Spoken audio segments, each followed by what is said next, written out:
Hi friend, आज हम लोग बात करने वाले हैं पाटिल ऑटोमेशन आईपीओ के बारे में। ये एक एसएमई कैटेगरी का आईपीओ है। सबसे पहले हम लोग बात करने वाले हैं कि ये जो कंपनी है वो करती क्या है, कंपनी का फाइनेंशियल कैसा है। उसके बाद हम लोग इसके आईपीओ के डिटेल्स पे चल के देखने वाले कि इस आईपीओ में आप कब से कब तक अप्लाई कर सकते हो। आईपीओ को जो जीएमपी जो ग्रे मार्केट प्रीमियम है वो कितने का चल रहा है, इस आईपीओ में आपको कितने % का लिस्टिंग गेन मिलने की पॉसिबिलिटी है। सबसे पहले हम लोग बात करते हैं कि ये जो कंपनी है वो करती क्या है।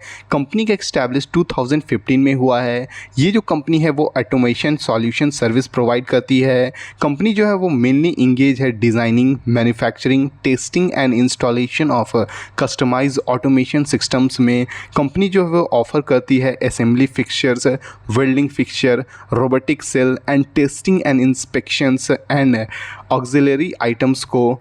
इन physical 2025 company solds product over 52 customer across 10 states including Maharashtra, Haryana, Gujarat, MP, Rajasthan and Tamil Nadu में। कंपनी का 2 मैन्युफैक्चरिंग यूनिट्स पुणे में लोकेटेड है within area of 1,09,000 square feets में। कंपनी का ओवरऑल जो बिजनेस मॉडल है वो काफ़ी अच्छा देखने को मिल रही है। चलिए हम लोग इसके फाइनेंशियल पे नज़र डालते हैं।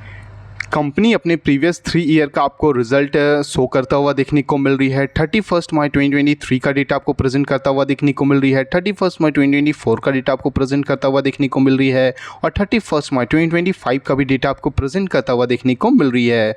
ये जो पूरी की पूरी अमाउंट दी गई है आपको, ये अमाउंट इन करोड्स में दी गई है। सबसे पहले हम लोग कंपनी के एसेट्स पे नज़र डालते हैं ईयर ऑन ईयर बेसिस पे। कंपनी का जो एसेट्स मार्च 2023 में आपको ये 94.04 करोड़ रुपीज़ का था, वहीं मार्च 2025 में आपको ये बढ़ के 115.35 करोड़ रुपीज़ का होता हुआ देखने को मिल रही है। कंपनी की अगर हम लोग रेवेन्यू की बात करते हैं, जो मार्च 2023 में आपको ये 82 करोड़ रुपीज़ का था, वहीं मार्च 2025 में आपको ये बढ़ के 122 करोड़ रुपीज़ का होता हुआ देखने को मिल रही है। कंपनी की अगर हम लोग प्रॉफिट आफ्टर टैक्स की बात करते हैं, जो मार्च 2023 में आपको ये 4.20 करोड़ रुपीज़ का था, वहीं मार्च 2025 में आपको ये बढ़ के 11.70 करोड़ रुपीज़ का होता हुआ देखने को मिल रही है। कंपनी की अगर हम लोग नेट वर्थ की बात करते हैं, जो मार्च 2023 में आपको ये 24.27 करोड़ रुपीज़ का था, वही मार्च 2025 में आपको ये बढ़ के 53.69 करोड़ रुपीज़ का होता हुआ देखने को मिल रही है। कंपनी की अगर हम लोग रिजर्व एंड सरप्लस की बात करते हैं, जो मार्च 2023 में आपको ये 19.23 करोड़ रुपीज़ का था, वही मार्च 2025 में आपको ये बढ़ के 37.67 करोड़ रुपीज़ का होता हुआ देखने को मिल रही है। कंपनी की अगर हम लोग बोरोइंग की बात करते हैं, जो मार्च 2023 में आपको ये 32.65 करोड़ रुपीज़ का था, वहीं मार्च 2025 में आपको ये डिक्लाइन होके 22.93 करोड़ रुपीज़ का होता हुआ देखने को मिल रही है। किसी भी कंपनी का जो बोरोइंग है, जो कर्ज है, वो कम होती है तो कंपनी के लिए काफ़ी बड़ी पॉजिटिव न्यूज़ मानी जाती है। वहीं पर कंपनी का आपको रिजर्व बढ़ता हुआ देखने को मिल रहा है, कंपनी का नेटवर्थ भी आपको बढ़ता हुआ देखने को मिल रही है, कंपनी का प्रॉफिट भी आपको बढ़ता हुआ देखने को मिल रहा है, कंपनी का रेवेन्यू भी आपको बढ़ता हुआ देखने को मिल रही है और कंपनी का ओवरऑल जो एसेट्स है ये भी आपको बढ़ता हुआ देखने को मिल रही है। कंपनी का ओवरऑल जो फाइनेंशियल है वो आपको काफ़ी अच्छा देखने को मिल रही है। चलिए हम लोग इसके आईपीओ के डिटेल्स पे नज़र डालते हैं।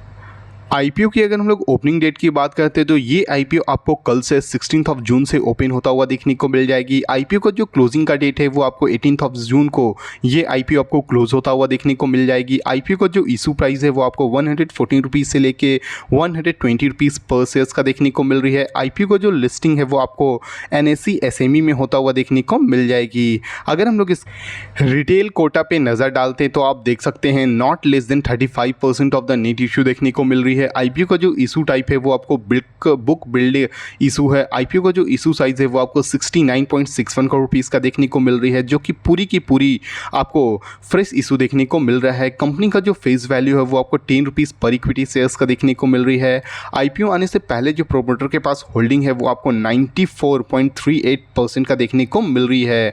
अगर हम लोग इस जीएमपी और लिस्टिंग गेन पे नज़र डालते हैं तो आप देख सकते हो 15 जून के अकॉर्डिंग जो इसका जो जीएमपी है वो आपको 21 रुपीज़ का देखने को मिल रही है। वहीं अगर हम लोग एक्सपेक्टेड लिस्टिंग गेन की बात करते हैं तो आपको इसमें 17.50% का लिस्टिंग गेन देखने को मिल रही है, जो आपको एक्सपेक्टेड आपको इसमें 2 ₹25,200 का आपको इस IPO में लिस्टिंग गेन आता हुआ देखने को मिल जाएगी। अगर हम लोग इसकी मार्केट लॉट्स पे नज़र डालते तो आप देख सकते हो एक लॉट्स में आपको 1200 शेयर्स आपको मिलने वाली है। अगर आप इसे इंडिविजुअल इन्वेस्टर से अप्लाई करते हो तो आपको इसमें 2,88,000 रुपीज़ आपको लगने वाली है। अगर आप इसे मिनिमम HNI लॉट्स अप्लाई करते हो तो आपको इसमें 3 लॉट्स तक कर सकते हो, जिसमें आपको 3600 शेयर्स आपको मिलने वाली है। अगर हम लोग इस अलॉटमेंट डेट पे नज़र डालते हैं तो इस IPO में आपको 19 जून को अलॉटमेंट आता हुआ देखने को मिल जाएगी। रिफ़ंड की अगर हम लोग बात करते हैं तो आपको 20 जून को अगर आपको IPO नहीं मिलती तो रिफ़ंड भी आता हुआ देखने को मिल जाएगा।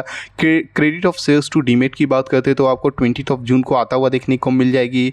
IPO को जो लिस्टिंग है वो आपको 23 जून को ये IPO आपको इंडियन स्टॉक मार्केट में लिस्टिंग करता हुआ देखने को मिल जाएगी। अगर आप इस IPO में अप्लाई करना चाहते हैं तो बिल्कुल कर सकते हैं, क्योंकि इस IPO में आपको काफ़ी अच्छा लिस्टिंग गेन आता हुआ देखने को मिल रही है। अगर आपको इस वीडियो से थोड़ी भी वैल्यूएबल इन्फॉर्मेशन मिली हो तो प्लीज़ वीडियो को लाइक और चैनल को सब्सक्राइब करना ना भूलें। Thank you.